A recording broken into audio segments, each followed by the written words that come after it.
Mass genocide through self-annihilation, part 3. The people are killing themselves every day, every minute.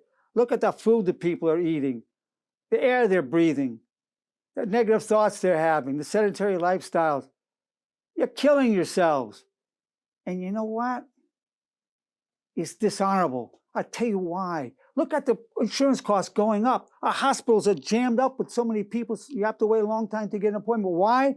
Because the people are not taking responsibility for their health. You're killing yourselves. It's dishonorable. It's despicable what the people are doing to themselves. Absolutely. Insurance rates going up. Hospitals flooded with patients coming in. And the people are doing it to themselves. And worst of all, when you do it to yourself and you destroy yourself through these foods or smoking or alcohol, you're going to become a burden to your loved ones.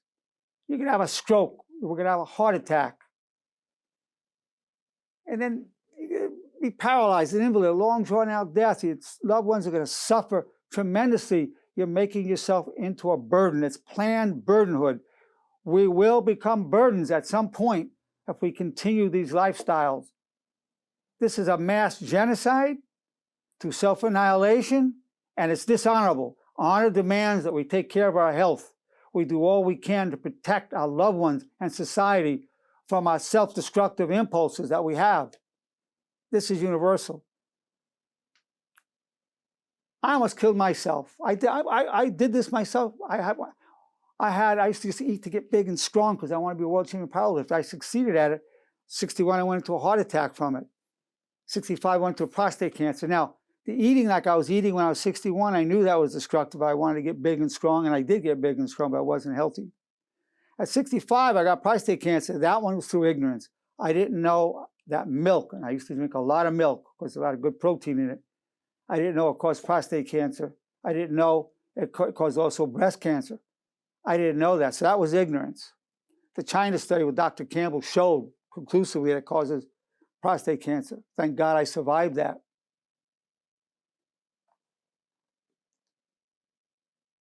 Most 90% of the people, at least 90%, are dying prematurely. People who are dying at 60 should have made it to at least 70 or 80. People going to 70 should have made it to 80 or 90. Everybody probably had another 10 to 20 years in them. 10 to 20 more years. This is what I'm talking about.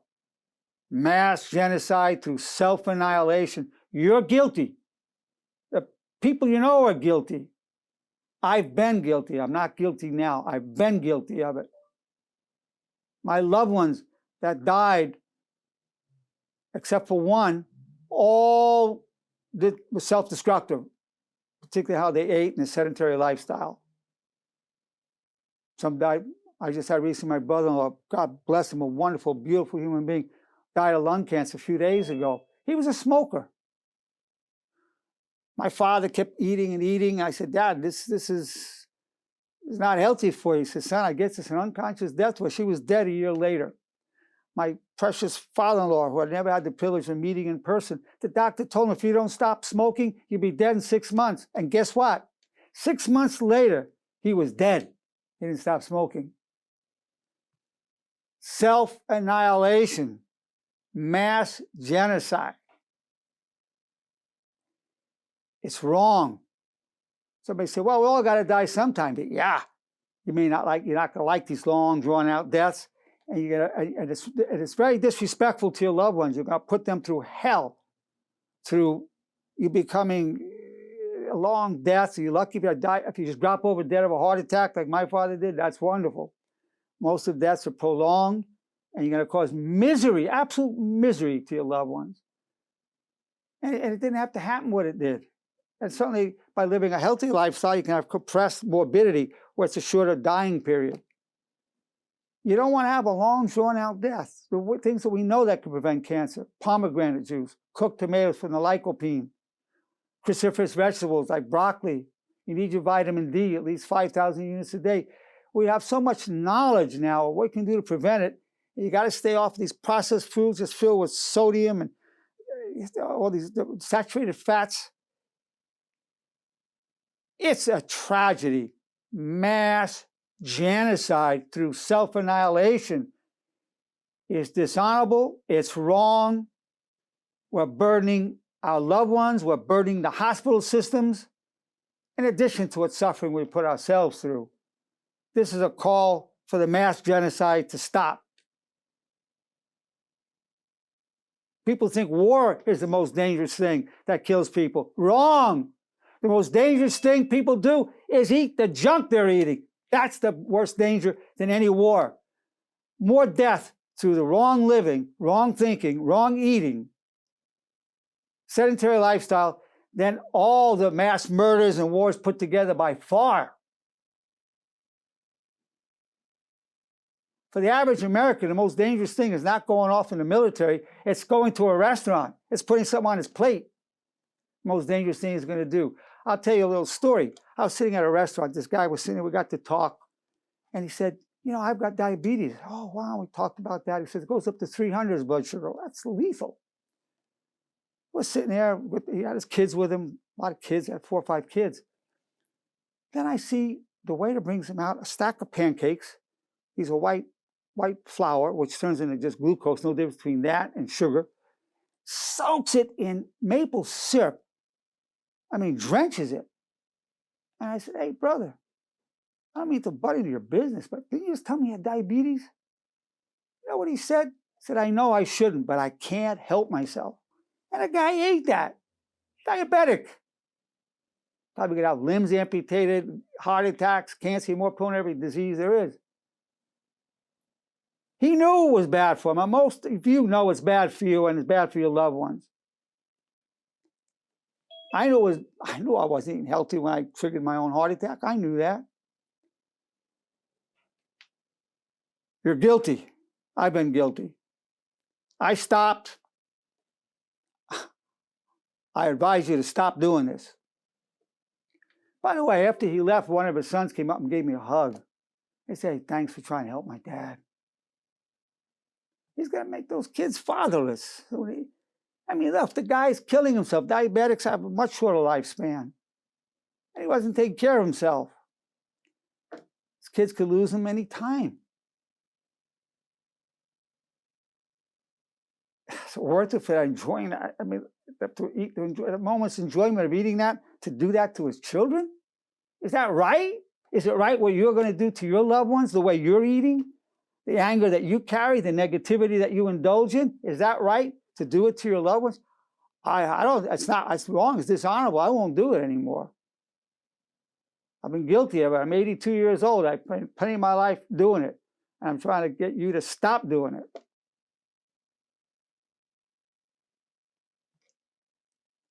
I'm going to open it up to our wonderful audience, their comments, questions. Speak honestly. Talk to me about your honest feelings, your honest thoughts about what I've said. Hi, Dr. Nerenberg. It's Christy. Christy. Welcome, Christy. I always like to hear what you have to say.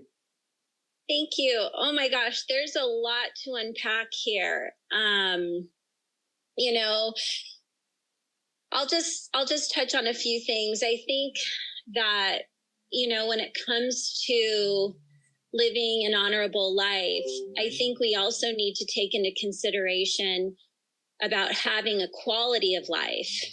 And I think that that's what you're talking about right now. It's like, you know, I mean, I see people at the store and I see what they load up on. And, you know, I think to myself, you know, this is either their habit, you know, since they were a child, or now that they're an adult, they can, you know, make their own decisions and have these treats. And while I love snacks, I love all kinds of sweets. Listen, sweets, there are healthy sweets and unhealthy sweets.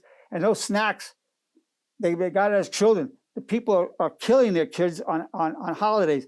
They say, well, give them this cake, this candy. It's a special occasion. Well, it's like saying, let's take out a .45 and just shoot my foot. Once on special occasion, I'll shoot myself in the foot. It's not every day, just once in a while. You know, you might as well see that, poisoning the kid on his birthday. I mean, I realize you can give them healthy sweets, but giving a lot of these cakes are just filled with sugar. And we know, everybody knows what that does. He's just a kid. No, kids are getting cardiovascular disease at early ages. That's a fact. They're developing Yeah, plaque at 6, 7 years old. Yeah, I mean, most definitely. I mean, I went through a process of weaning myself off. You talk about drinking milk. I mean, I was a huge milk drinker as well. No, what I was saying was, I think, it's hard to be motivated every day. People ask, what motivates you? There are days when you're not going to be motivated. Christy, I always interrupt you, Christy. Discipline. Christy, let me tell you something. Motivation. Let me say something. If you ask any person, do you want to kill yourself? Hell no. Do you want a long life? Oh, yeah, I want a long life. If you ask anybody, do you want to die early? Oh, no, I don't want to die early. You can't go by what people say. Not at all. Look at their actions. Yeah. Are they exercising? Are they moving around? What are they eating? Are they angry a lot? Are they getting very negative? Yeah. Look at the actions. You can't go by what they say. Because nobody in their right mind say, yeah, I want to die early. Yeah, I want to die of a stroke. Yeah, I want to die of cancer. Oh, yeah. Do I want to die of cancer? Heck no. They're smoking the cigarette. I don't want to die of cancer. I guess they think they'll escape it. Some people do. Most don't. I think what's interesting is that I think they're just hardwired for those habits. They almost don't even realize they're doing it. Christy, let me interrupt you again. Hardwired is a good word. But we're hardwired to survive. The strongest instinct in the human is to survive. Well, and I think that's where discipline comes in. I think, the honor movement, the honor therapy has really, done so many things for me. I mean, when I think about it, there is a saving grace behind the honor movement. I mean, just this morning, I didn't necessarily feel great, but I got on my bike and I did my workout and I got some discouraging news and I started feeling kind of that pity party. And the thing that I said, what's the best true story I can tell myself about where I'm at right now? And I brought up all of these amazing and positive things. And so that's the story I need to continue to work through. And I think that's where we can help stop self-sabotaging ourselves. Well, let me tell you, that one, what's the best? Have a better quality of life. Chris, I know you're getting used to me interrupting you. So, yeah, the best truth you can tell yourself. So I want to just reiterate to all of our great people. We have a lot of bad stories, and they're true. We don't negate them. Those bad stories, bad news is bad news. But it's never the full story. There's always another side to it, another side to what's going on. I've told so many stories about the good that's come out of the bad. I'm sure every one of you can look at your lives, look at some of the worst things that happened to you, and look at the good that came out of it. Without exception, I know you can do it. And I could spend an hour, at least, or 2 hours, telling you stories that I've seen in my amazing patients and in my own life. You can do it. Take whatever's bothering you in your life and look at, and it's bad. I'm not going to say it's not bad, and look at the good that's come from it. Yeah, Christy, you're really stimulating a lot of wonderful thoughts, I'm sure, and other people as well as myself. Yeah, thanks, Dr. Nerenberg. Yeah, like I said, there's a lot to cover on this. So thank you for having this. I think this was a great topic tonight. Yeah, it's not like me to come down hard and say, you're killing yourself as long as this. It's sort of like fire and brimstone, but it's true. And I look at my own life. Mostly, I really, really live a life that promotes living. I saw one area that maybe I better focus on a little bit. So I walk the walk with this, and there's always room to improve, but I really do walk the walk. Thank you so much, as always, Christy, and thank you for tolerating my interruptions. Of course. Yeah. Thank you, Dr. Nerenberg. Okay, excellent. Okay, I want to hear from other people. Who else have something you want to say or ask? Hey, Dr. Nerenberg. It's Chris. How you doing? Oh, Chris. Yes, Chris. Good to hear from you, Chris. Hey. So to be honest, I'm a little torn with some of the things that's been discussed as of tonight. Now, first and foremost, I do want to say that the topic is super important. And what Christy was saying, essentially everything in moderation, right? We all fall victim to. Now let me tell you about moderation. No, let me tell you about moderation. You don't want to take rat poison in moderation. And also Well- smoking in moderation. You don't want to be smoking in moderation. Then they found out, and this was a shock to me, that even small amounts of alcohol cause cancer. I didn't know that. I only found out about a few years ago. So, Right. you know what? So moderation, you know, if you have a piece of cake once a month, maybe a small piece once a week, that's one thing. But if you look what people put in their shopping carts and what they eat in the restaurants, it's more than that. Yeah. Right. Go ahead, Chris. So And- tell me what was jarring to you. What I Well, focus. Yeah, please. Well, my biggest thing is that like I'm a realist too, right? And I think we all fall victim to like falling into our vices, whether it's cigarettes or alcohol or anything else, right? Like that's just what we do, especially when we're feeling in a rut, when we're feeling like we're alone, when we're feeling by ourselves, right? And it's awesome to really put in the responsibility on our own lives like this, for other people as well, like our families and everything like that. Because you're absolutely right. We're not taking care of ourselves. That's a burden for them. And that's not honorable, as you mentioned. But the biggest thing I think, and the biggest takeaway, it's always going to be very difficult, especially in like today's economy as well. Like immediately people are going to revert to, okay, shit, I got to go and get a salad instead of eating this hamburger. And then you look at the price of a salad, it's like $18 versus a $7 burger. That's very difficult. But at the same time too, if you put enough effort into the research, you don't have to go and eat sweet green, or you don't have to eat that type of thing. That's all I was trying to say, is that like, No, listen. you can actually do very healthy things, and that's better for your lifestyle, and it's better for your loved ones later by doing small things like that. And that's kind of where I'm saying. Well, like, let me say this to everything you, in Chris. moderation. Let Go me ahead. say this to you, Chris. Firstly, moderation is a good rule of thumb on things, but not moderation in eating rat poison. I think you'd agree that having a moderate amount of rat poison, not too much, is not a good idea. Well, there's a lot of variations of rat poison that people can do, including smoking, alcohol.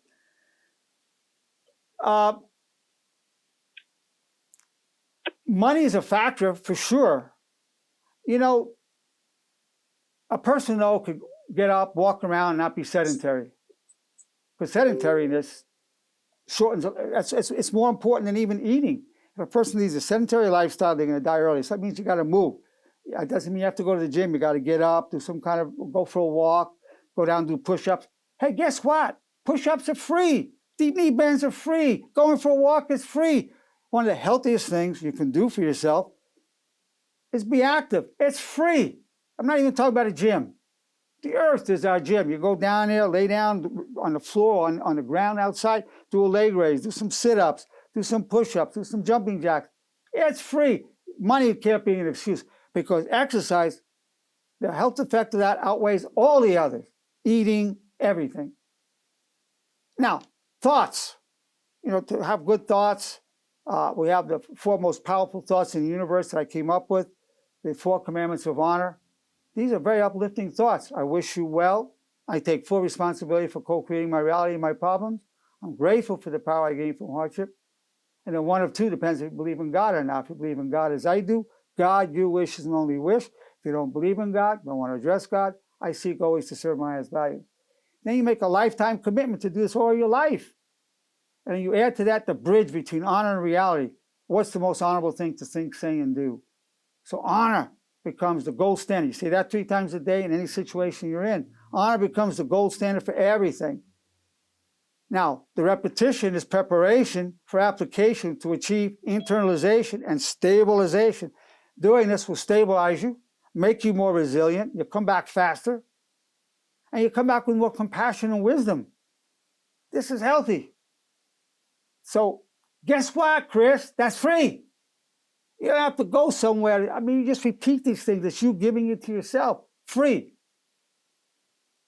Staying hydrated, water. It's not that expensive. Drinking the water, good for us. Get an apple, an organic apple once a day. It's not that expensive. A lot of things that are not that expensive that can be done. And guess what? You want to save money? Eat less. All of us, including me, I've had to fight against this. We eat too much. We eat way too much. It's killing us. That's part of self-annihilation. Mass genocide through self-annihilation. That's what I'm working on. I'm making progress. I'm losing too much weight. I don't really like that, but what the heck? I'm healthier from it. You can save a lot of money, just eat less. Because you want to eat enough to sustain the proteins and nutrients and take some of your vitamins, vitamin D and vitamin C, some of the other key ones, fish oil. Some key ones you want to take as subs. But eat less, save money. It's doable. It's doable. Absolutely doable. And certainly having these processed foods, people just take it, get the beans, soak it, cook it. It's not an expensive food. It's a miracle food. You get some broccoli, that's a miracle food. Drink some pomegranate juice, it's a miracle food. They're not super exorbitant. I know people that would spend $10 a day on cigarettes. They didn't have much money for buying good foods, but they spend $10 a day on cigarettes. It's a matter of your priorities. People say, well, I want to enjoy my life. We'll all have to die someday. Yeah. But you got to kill yourself at least 10 years early. You're going to be a burden to your loved ones. Do you want to be a burden to your loved ones? I want to ask you, does anybody here want to be a burden to your loved ones? I don't. I may end up being a burden. I don't want to be a burden. But that's what we're going to be if we're violating ourselves by not moving, eating these foods, indulging in negative thoughts. We're going to become a burden.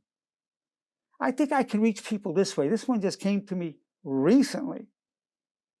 So I want to enjoy myself. Yeah. On whose back? On whose back you're going to enjoy yourself? You're going to raise our insurance rates? You're going to flood the hospitals on society's back? And you're going to make your loved ones miserable by your death process? Which you didn't have to die that early? You want to enjoy yourself on the back of society and the back of your loved ones? Come on. You really think about it. Is that honorable? Can you tell me that's an honorable thing to do? You say, oh, I love you so much, I die for you. And then you go and smoke a cigarette or you go eat something filled with sugar. Yeah, you're going to die, all right, but not for her. You're going to die for your own hedonism because you like that cake and cigarettes and whatever else. You're not dying for that. You're killing yourself. Self-annihilation. You have a responsibility as a matter of honor to live as long as you can. You have all eternity for the next life. It's much better than here, but we have a responsibility not to destroy ourselves, not to burden our loved ones. That's really the bottom message. Because I know all my people, I see the most wonderful people in the world. I really feel that come as my patients. And I know something about all my people. If I say, do you love life? They go, well, yeah, I guess.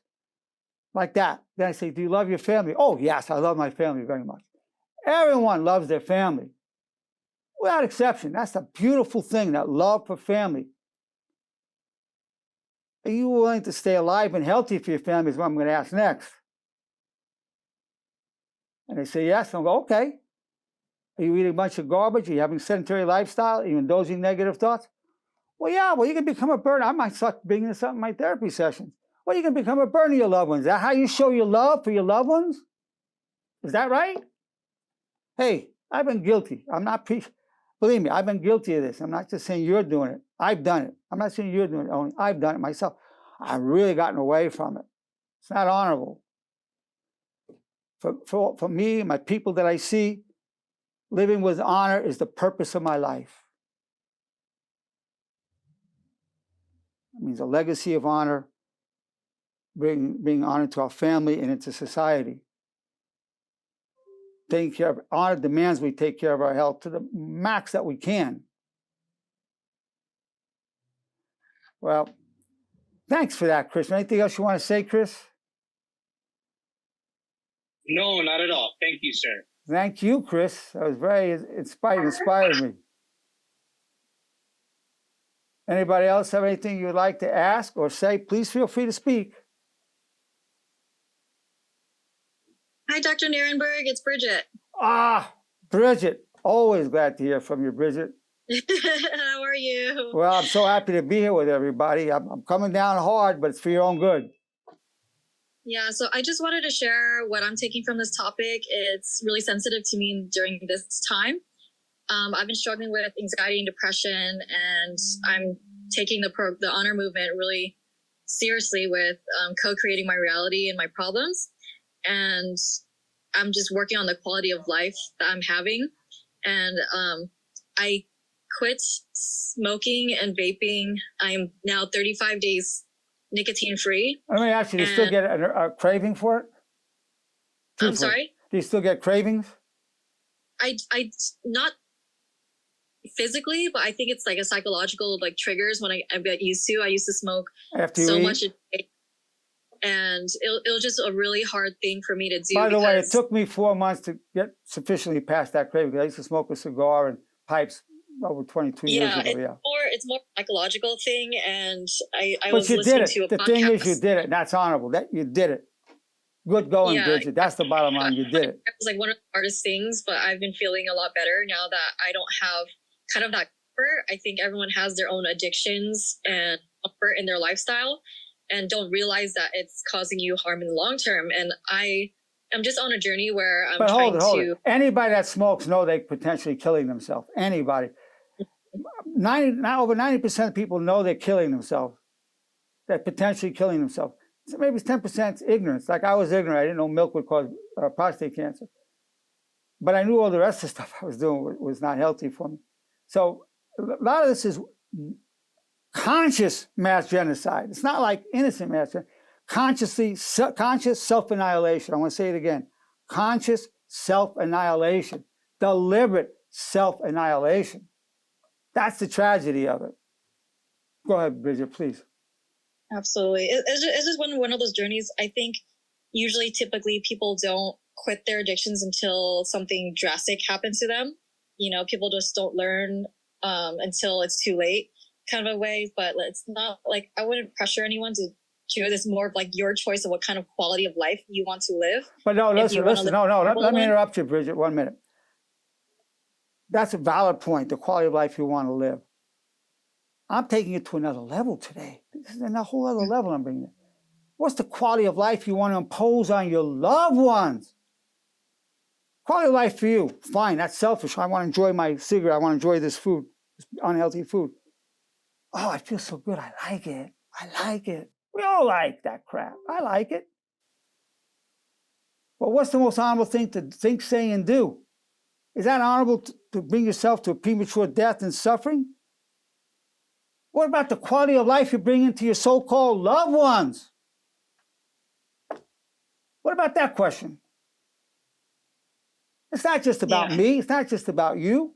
It's not just about you. Your loved ones, your family, your children, your parents, your wife, your spouse, your significant other. Come on, I know you care. You can't say, it's my life. What do you mean, your life? You're going to impact them. You know, if you're lucky, you drop dead of a heart attack, suddenly, boom, and you're gone. But most likely, you're going to really, be in wheelchairs and in out of hospitals, and they got to wheel you in and out and change your diaper and all the rest of it. That's not right. If it happens, it happens. But you have to do all you can to protect them from that. The quality of your loved one's life. What do you think of that, Bridget? Your quality of their lives. No, absolutely. I think I grew up in a family of smokers. My grandfather actually died of lung cancer due to smoking. And, I think you went and smoked. You went and smoked anyway. Yeah, genetics. I think just used to the addiction. I was surrounded by secondhand smoke all the time.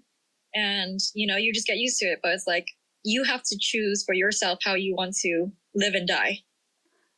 Look, your grandfather, may he rest in peace. I'm sure in many ways he was a wonderful guy. I don't know him, but I know you're such a wonderful person. I can only imagine you have some very wonderful people in your family. How long he died of cancer? Yes, lung cancer. Yeah. That's a long, drawn-out affair, isn't it? Yes. Now, I'm going to ask you this, and I want you to answer me very honestly. Was he a burden to his loved ones when he was going through that lung cancer? Yes or no? Yes. Yeah. My aunt had to take care of him. He was wheelchaired everywhere. That was a burden. The guy smoked. Maybe a lot of people are stubborn about it. Or they want to enjoy themselves. Nobody's going to tell them to stop. And look what he did to his loved ones. He didn't think about that. That's why this is a new thing I'm bringing up today. I've never talked about this before. I never did. You're getting something hot off the press. What are you going to do to your loved ones? Look what your wonderful grandfather did to his loved ones. How much of a burden was that to those around him? Yeah, it was a lot. Emotionally, especially for your loved ones as well. Like it's hard seeing someone you love and care so much for die slowly. Yeah, and it's shrinking and shrinking, becoming a skeleton. Did that happen? Absolutely. Did he need a diaper, or he didn't need a diaper? I don't know too much of that. Right. I was really young, Right. but 'Cause a lot of times the people will do this themselves. They have to have their significant other wipe their butts, change their diapers, wash them off. That's a burden. And you did it to that person by the smoking or the way you're eating or the sedentary lifestyle. You can't tell me that that's an honorable thing to do. Would you agree that's dishonorable or not? I agree. You got it right, doctor. Well, this is a different slant on it. I've never heard it this way. I've never said it this way. I never heard anybody tell it to me this way. It's not honorable. You're not only putting a burden on your family. Look at insurance costs. My God. You know, a family that's just making enough money to live, it's $1,000, $1,500 for insurance. Why? Because so many people are in the hospitals. That's done to them by the people smoking or people eating Twinkies on a regular basis. I mean, their fellow citizens are doing it. Keep going, Bridget. You're inspiring me to add a lot of things here. Please continue.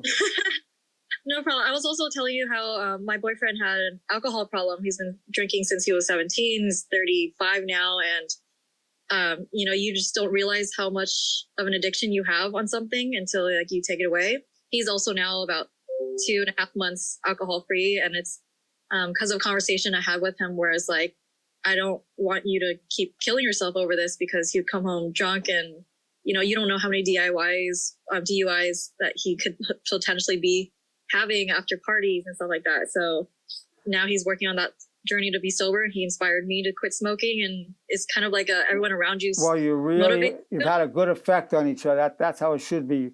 You've added strength and longevity and health and honor, or you inspired each other. That's what a relationship should be. I knew a guy, a heck of a nice guy. In fact, he was the significant other of the secretary I had many years ago. He had an alcohol issue. The guy was blowing up. His liver was expanding out. His belly was coming out about 6 inches from his alcoholism. It must have been quite a burden to my secretary at that time. Do you think he stopped drinking? No, he kept drinking, then he died. But the process of getting there, I'm not talking about 6, maybe 10 inches bloated out. His liver was going. He was jaundiced, all yellow. Guy didn't stop. And the whole time, what a burden he was to those around, but he wouldn't stop drinking. Now, that was his choice. He didn't care what a burden he'd be. Didn't care that she was going to have to grieve his death and arrange his funeral. It's a big job arranging these funerals. Big job. Big job. And expensive. He didn't have to die then. The guy was, maybe 40 years old. If he wasn't drinking like that, he would have had, another 40 years. But this is wonderful that you and your boyfriend did the honorable thing. Very, very good, Bridget. I think you're a wonderful human being, and I really appreciate your boyfriend a lot. Send him my best regards. Will do. Thank you so much, doctor. Anything else you want to ask or say, Bridget? No, I'm good. Good. I'll leave the floor to someone else. What's that? I'll leave the floor to someone else. Don't worry about it. Go, you add so much value. I'm going to tell you something. When you're all hearing the others speak, what a service you do each other. My people tell me when I talk to them about the Zoom calls that we have, they say, yeah, I see I'm not alone. It makes people feel less lonely. And they say, I feel a sense of community. So all the people in the audience feel a sense of community with each other. Some of you even became friends. And that's a beautiful thing, community and less alone in the world with your issues. So you're all actually the star of this presentation. What you have to say is as important or even more important than what I'm saying. Because hearing, I I'm having people say to me, I'm looking forward so much to the Zoom call. I can't wait. I'll be there. This is my time. People are looking forward to it. Not because what I'm going to say, what I'm saying is good, but because what you're all going to say. That's what people want to hear, what you're going to say. So I want to encourage you. Some of you are shy, you don't want to speak up, but just realize you're helping a lot of people when you do speak up. So I want to encourage you, if there's anything you want to ask or say, please do now. Hey, doctor. It's me, Iris. Iris, good. Thank you, Hey. Iris, for speaking up. Good. Yeah, it's funny that you bring this up today because I just had lunch with my mom, who's 70, diabetic, and is slowly just succumbing to death. I know that sounds morbid, but No, it's not morbid. It's very realistic. That's how much time you think she's got, Iris? I'd say that she probably could have a decade more at the very least, but her mental state right now, it's like she expects, and she has diabetes, but it's not like it's way out of control, and she has arthritis, but she How just high is her blood continues- sugar? Iris, give me some. You have any idea how high her blood sugar goes? I'm not sure, but I know that she doesn't check her blood like she should, and Okay, I now know see- that she secretly eats cakes behind my back. Well, there you go. Now she's going to become a burden to her loved ones, possibly to you. Right. And today we had lunch, and she told me her doctor said to cut rice off, and she didn't. And I was See, like, white rice, Mom. there's no difference between a fistful of white rice and a fistful of sugar, because that white rice will turn into glucose in the bloodstream. Brown rice doesn't do that. White rice will. See, she's not willing to do it. But you know No, what? she's not. I'm not saying, you might want to play her this video. I mean, it's up to you. You might want to play it too, because what she doesn't think of what she's doing to you and the others. Well, I told her, Mom, you have a grandson that's 4 months, and I want you to stick around. That's not So- enough. No, that's not enough. I'm going to say something that's going to sound pretty harsh. Mom, you're more prone to cancer and heart attacks and strokes. Mom, you're going to become a burden to me. I mean, True. yeah, you're going to be a burden to me. I mean, you may not care that we're not going to have you that long, but you're going to become a burden. We're lucky if you just drop dead suddenly, but most likely it can be a long, drawn-out death. You're going to become a burden to me, and who else will she be a burden to when she starts getting disabled from it? Who else? My brothers, her husband. Yeah, you're gonna make You dad, know- your dad, your husband. So you're gonna become a burden to us. We're all gonna have to end up. I'm gonna have to wipe your butt, Mom. I'm gonna have to put you in the Right. shower. You're not gonna be able to. This could lead to Alzheimer's, cancer. You're gonna put us through that. Do you want me to have to wipe your butt, pull your panties down, and wipe you, and then put you in the shower? Believe me, I'm not exaggerating. This is Yeah, what happened. You no, got to I get very believe it. specific. This is what I'm gonna have to do, Mom. Possibly I'm going to have to do it. And it's not right, but you got to get very concrete what you're going to possibly have to do. Because just saying, oh, don't you want to enjoy your grandkids? Well, whatever. The mom, don't you want to be healthy? Yeah, well, whatever. I want to enjoy this. But when you say, Mom, I'm going to have to wipe your butt. I'm going to have to pull your panties off, wipe your butt, put you on the toilet, wash you, dry you, put a diaper on. You're going to put me in that position. Mom, do you want me to have to do that? You want your sons to have to see you naked and put you in a shower? You got to get very concrete, because that's what's going to happen. Yes. Now, Yes. I know when they hear that, they go, "Whoa, I don't want to do that to you." Then, Mom, this is where we're heading. Yeah. I'm telling you how the conversation. It's got to be very real, but respectfully real. You do it very, Mom, I love you, I respect you, but this is the reality. You can become a burden to me, to your husband, to my brothers, because you got to go. You have to wipe your butt. You got to go right to the bed. Believe me, I've seen it. I know this goes on. And they get very upset. They're embarrassed. It's humiliating their own children having to wipe their butts and put them in showers and see them naked. Believe me, that's very embarrassing. But it comes to that towards the end. It does. And you better go. If you don't go there, you won't reach her, Iris. Yeah. Yeah. And I'm going to try, because Let I've me tried know. many Text me how it goes. You got to do it very respectfully, very respectfully. Okay. But you got to lay out. Here's what's likely to happen. This is what happens. Yeah. Do you want to subject us to that? You got to go there over and over again. Mom, I'll be happy to take care of you, wipe your butt, put you in the shower, do all that for you. But do you want to bring us there? Right. So you're not saying you don't want to do it. You're just saying, Mom, but I don't think you want to do that to us, do you, Mom? Right. Is that a reasonable conversation? It is, and I'm not afraid to have it. Iris, that's the only conversation that will reach her. Seeing your grandkids, yeah. Living long, yeah. It's too vague. Yeah. You got to go wiping butt, putting you in the shower, wheeling you around in a wheelchair. You got to get very specific. There's no other way to even possibly reach them. Okay. Well, I'll try that way. And text me. Let me know, really. Yeah. You want to do it in a loving way and a respectful way. That's your mother. But you told me you were willing to have that conversation. I'm very eager to hear. By the way, I've never told anybody to do this. This is all new thoughts. It's really coming to me. The reality has come to me. It's been inspired in me. You're the first person I ever told to do this, Iris. And I'm beginning to see the picture. After so much failure, getting people to, myself and others to stop these destructive habits, I finally have come to understand what the conversation has to be. I'm only 82 years old. It took me a while, but I figured it out. Through the grace of God, I was inspired. Well, thank you, Doctor. Thank you, Iris. I have a conversation with her. Thank you for that. Yes, I'm very eager to hear from you on this. Please, let me know. Okay. Thanks, Iris. So I know everybody's benefited from what everybody said, Bridget, Christy, everybody else.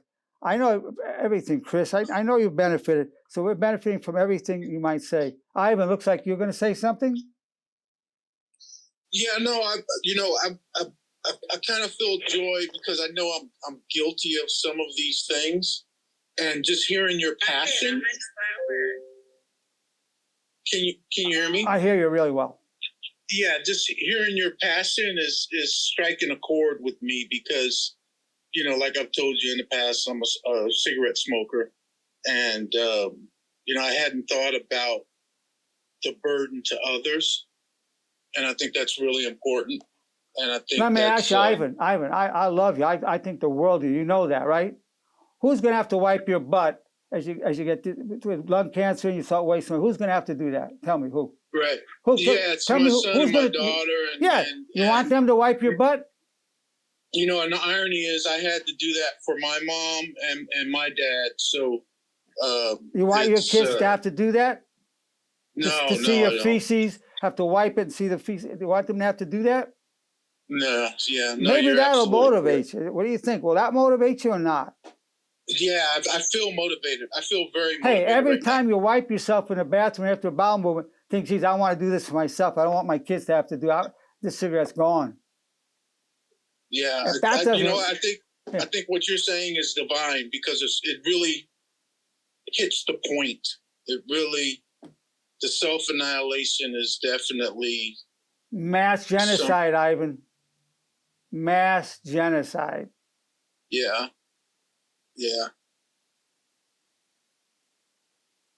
The next most dangerous thing Americans do is eat. The most dangerous thing they do is get in their cars. The collisions and fatalities there. War is a very small percentage, nothing. Those are two. You think cancer is bad, this and that. No, it's the eating, getting in your car. Two most dangerous things Americans do. I've been focusing on the eating part and letting the smoking part slide. when the passion came out of you on this one, it was like, okay. Hey, listen, Ivan, we're burying my brother-in-law. He just died Sunday. Oh, I'm sorry to hear that. Well, he wanted to go. My wife couldn't get him to stop smoking. He was the loveliest human being you would ever meet. Loveliest man, so kind. But he wouldn't stop smoking. My wife controlled it towards the end where she'd only give him 2 cigarettes a day, but he already damaged himself. This is a very real thing about smoking. Now, some people could smoke and drink and they're okay. They can live to 100. But most of us can't get away with that. That's a fact. Right.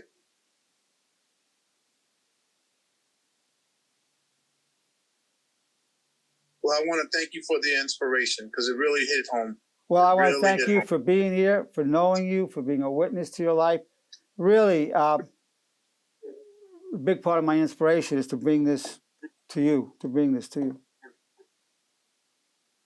Thank you, Doc. You're most welcome, Ivan.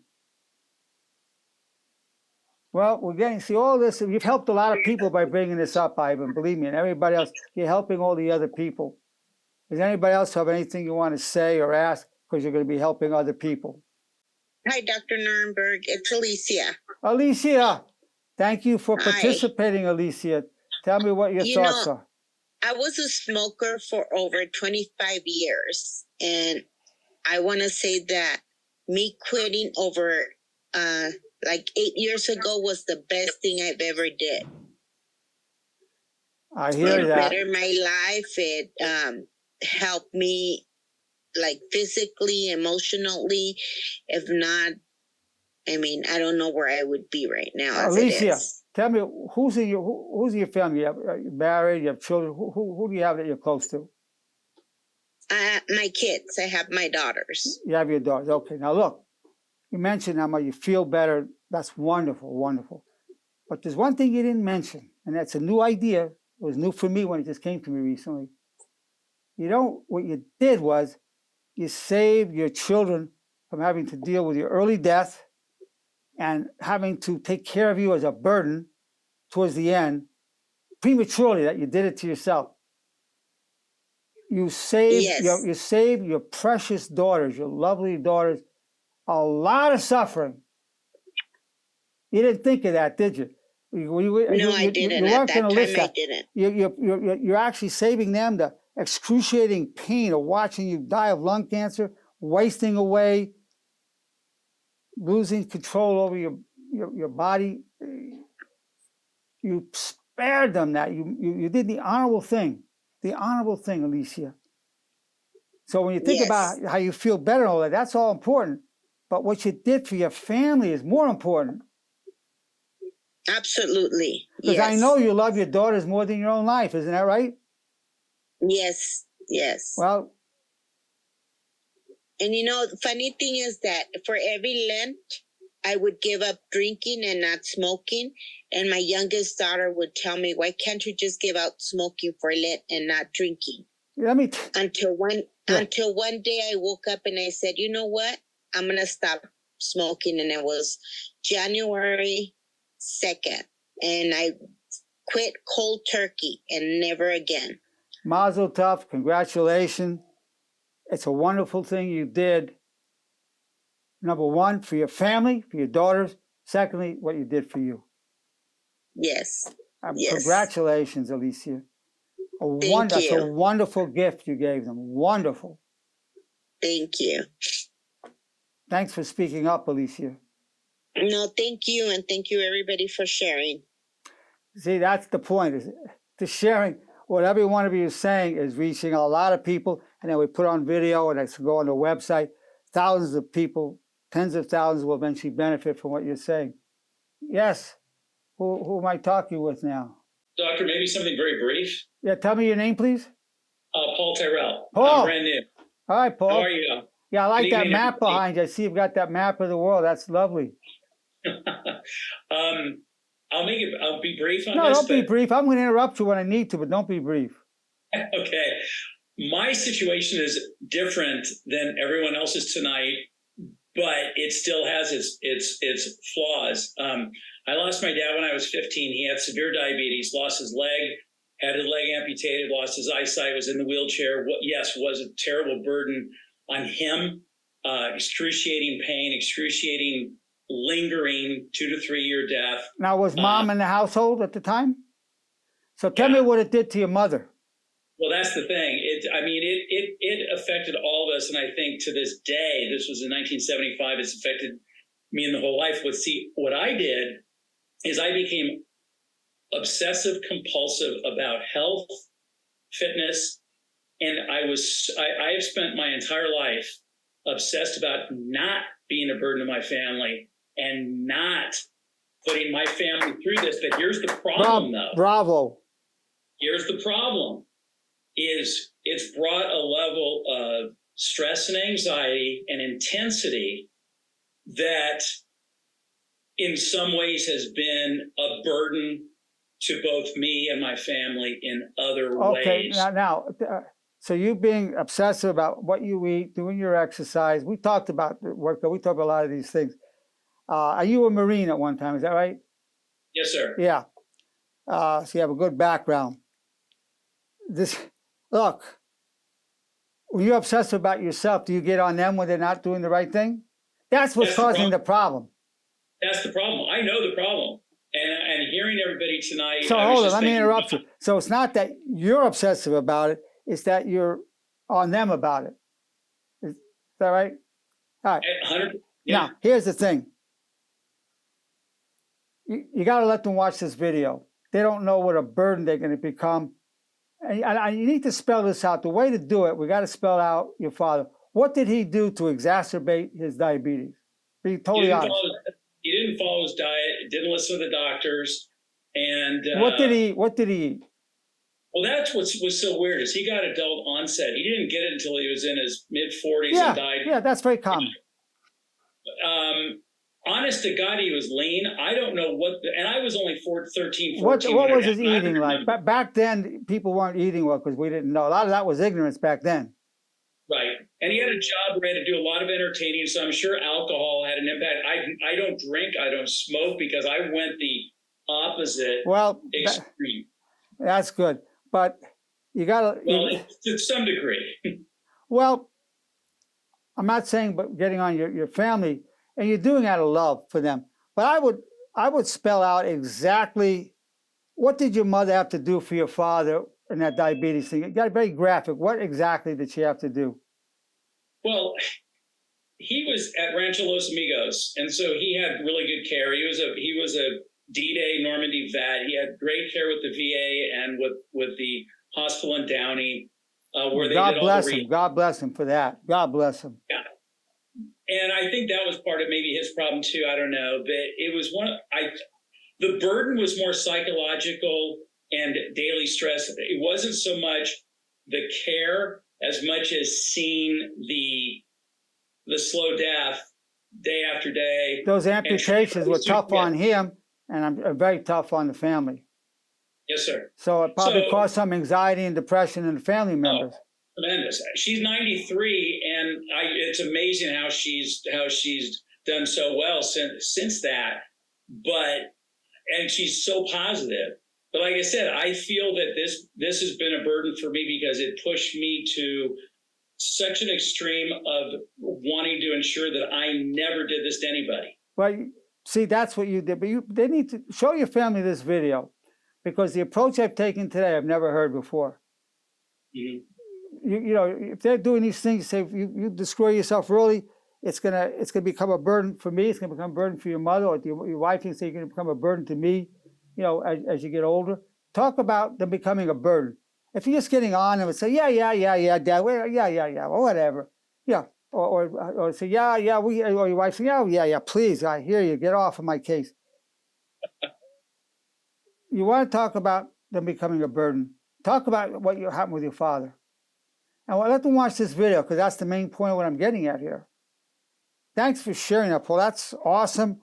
And you've dealt with it. I mean, you know, God willing, you know, the body's geared to live to 120 if we don't destroy ourselves. 120. I don't even know personally anybody that's 100, although I see it in the Facebook, whatever, people getting over 100. But I personally I'm 82 years old. I've never met a 100-year-old. That's crazy. They say the child is born today, live to 150, given what we know about how to stay alive. So the people it's a mass genocide through self-annihilation. And thank you for your input on that. Excellent. Thank you. And you didn't go on too long. Not at all. Not at all. Thanks. So you're hearing, as each person speaks, what a blessing and how much it helps all of us. Anybody else want to help us by speaking up? Hi, Dr. Nerenberg. It's me, Tracy. Oh, Tracy, my dear goddaughter. Yes. Hi. So I really enjoyed a lot of what everyone says. for me, I guess this goes out to all the caregivers or care providers. And this also goes out to everyone who is struggling with something with their health. For about a year, or over a year, I want to say over a year, my mom kept something from me. The fact that she has COPD or emphysema. My stepfather's the one that told me, and it hurt me a lot. And so I was reaching out to other women that I knew who were about my mom's age. And I said, I want to talk to my mom about it, but I know I need to do it gently. What should I do? And the best advice I could get was to ask my mom, was to bring it up to her gently, which I did when we were alone, when we had a nice moment. And I asked her in what way I could support her in trying to quit smoking, because this is from many, many, many years of smoking. Oh, that is a good way. And What way? Yeah, that's a good way. So, and she was dismissive, not in a mean way, but I kind of told her how much she means to me and how I want her Tracy, let to me tell be you alive. Tracy, let me tell you something. None of that's going to reach her. None of it. None of it. You can even say it's killing you. I'm going to miss you. I worry about you. Nothing's going to reach her. The only possibility, I'm not even saying it will, the only possibility is you got to come down to when you're not breathing, you're dying a slow death, and then we have to wheel you around in a wheelchair. We have to wipe your butt. We have to put you in the shower. Do you want to do that to your husband? Do you want to do that to me? Because I'll be there doing it. Do you want it? You got to get down to that. There's no other way of reaching. I'm not even saying that'll reach you, but that's the only shot you have. And you got to get down to very specific things. I got to do this for you. I got to do that for you. You know, we're going to watch you die. We're going to get very anxious, depressed. And we're going to have to spend a lot of time wheeling you around, taking you to doctors, in and out of the hospital, sitting there with you in the hospital. You want to do that, Mom. And somehow, in your loving way, because you're a very smart young lady, you'll find a way to do that. I don't think there's anything else that can even reach the person. You got to get very specific, very nitty gritty. Well, what I did was I did ask her, and my mom's in a lot of denial because she doesn't want to face the fact that, yes, I do have to quit smoking. If not, and she was kind of like, well, I'm all right. I'm not that bad. But I'm like, Mom, we don't want to wait until it gets worse, until you're on oxygen to do something about it. And so I reached out to my stepdad and kind of told him about it. He's like, good. I'm glad you brought it up to her, because when I was speaking with my mother, I said, why didn't you say anything to me? It's been over a year. And Michael, my stepdad, I was like, Michael told me. And that really hurt me, that you've been sick for so long and you didn't tell me. And I've had to go on for a year, and how I'm going to gently approach you about this, because I don't want you to lose your head. Honestly. Do you think that had any impact on her, or did? Do you think it had an impact? I think it did have some, especially because yesterday I spoke with her and I told her, I kind of made sort of an ultimatum in a way with her. I said, when it comes time that I'm going to have a child, you absolutely need to not be smoking, because you're not going to smoke around my child. I'm your daughter, but you're not going to smoke around my child. And I don't want you transferring the chemicals. But anyhow, the point is this.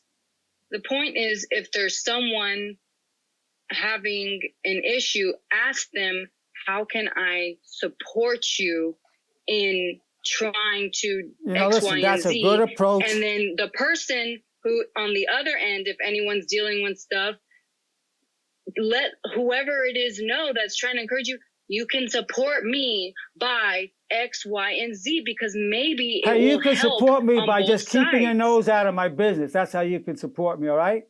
You can support me, right? Just shut up, don't get involved. It's my business. That's a common reaction people have. Right. But it's a good approach. It's a loving approach. I think you do that, but also you got to come down to, this is how you're going to be a burden. Right. That gets very real. You got to come to that. These other things are good. It's not going to do it. It's like, now you're bugging her. Now you're nagging her. Nobody it's wants not to be like nagged. Even if you're doing it a nice it's way, you're still nagging her. Don't bug me. Don't nag me. Hey, in your case, I'm the mother, you're the daughter. Shut up. Keep staying in your place. That attitude goes on. no, I understand because my dad is completely that. That's my dad. But I had a moment with my mother who has been smoking since she was like 15 years old. And she's now 62 years old. And it's only getting, you know, worse. And I know it has to do with sadness, stress, getting the feeling like I'm gonna have coffee and a cigarette because those things go together. Let me tell you something. A lot of people take this attitude. Hey, shut the hell up. I'm going to enjoy my life. I want to enjoy my life. I don't have that many enjoyments like this is one of them. I like to smoke, I have my coffee, whatever.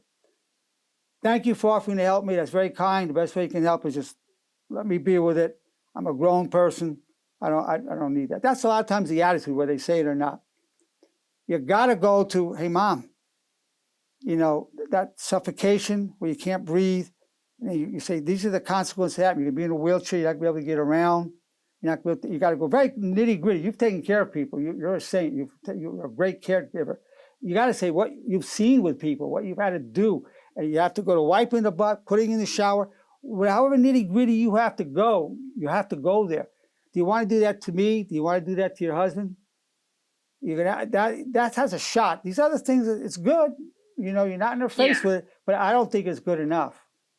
Yeah, no, I understand. And my way is approaching her that way, and then maybe each time getting a little bit further because I want her to slowly realize, and my mom will, she just needs to get out of that phase. So I don't want to just like bombard her with it because I've been bombarding her with that all of Let me my tell you life. what's unlikely to happen. Let me tell you from everything you've told me. I'll tell you what you're not going to hear, highly unlikely. You know, you're right. I won't be around you, baby. I just won't smoke around. I'll smoke, but around you, baby, I won't smoke. But I go out and I'll smoke. What you're not going to hear is, oh, you're right. I'm going to stop now or next week. I'm going to stop. You're right. Woo. Oh my God, I didn't think of all these. I'm going to quit. I can see you love me. I love you. I'm going to quit for my grandchild to come and for you. You're not going to hear that, even anything near that. That there has been times where, yes, she's quit on and off getting on medications. It's when she gets off that if something's going wrong, like if it has to do with her other grandchild, because she can quit. She can. Hey, I've heard, she really Tom, let me tell you what Mark Twain said. He said, I could quit smoking anytime. I've done it 1,000 times. Yeah. They go back to stress. You got to go to, hey, here's what you're going to be a burden. You're going to be a burden. In a nice way, I love you. I'll do anything for you. Just want you to know you're going to be a burden. You have a chance of reaching it there. And people say, I could quit whenever I want. I've done it 1,000 times. You're still smoking, but you've done, yeah. I understand that, but you know what? My mom, she's always going to come back with, and this is going even further. I was just trying to show because this group right now is the way of honor, and everyone here is trying to rebuild themselves. And if they are having issues, you can support me by X, Y, and Z. If someone else is having issues with a family member, I can support you by X, Y, and Z. I think that's a loving thing to do. I can keep going on about this because, like, when it comes to my mom saying something like that, well, you take care of your dad. Like, I can go on and on. But I'm just saying something that's helped me with my mom, at least getting it out, at least kind of planting a seed, like, gently. You planted a seed. She knows you. She knows you know. You did it in a loving way. If you're going to approach it, I think that's the best approach. In terms of how can I help you with this? In terms of effectively getting a long-term change from it, it's not likely. But I think that's a very honorable, loving approach. Absolutely. There's no better way. Say, how can I help you? With any area of their life that people go through. How can I be of assistance to you? I love you. I care about you. How can I help you with this? I'll do it. Excellent. Excellent. Yeah. Thank you. Thank you. I hope this helps, us in this group where we're trying to really, really strengthen ourselves through the way of honor, because the world is not getting any better right now. And the only way we can build ourselves honorably is to keep trying to improve ourselves, to come out better. Well, I know you well enough to know how hard you try and how far you're coming along with this. Absolutely. Absolutely. We have a very motivated group of people, very motivated. It's a very small subculture and very deep people. The people that I see here are very deep people. Thanks, Tracy. Appreciate that a lot. Well, I want to thank everybody. It's been a privilege, a pleasure to be able to present this to you. It's been wonderful to hear your participation, your contributions. Hope you share this video with many others so they can escape this self-annihilation. That's the goal, was not just to condemn it, the process, but to help people transcend it, to heal themselves and go beyond it, to help bring an end to this mass genocide.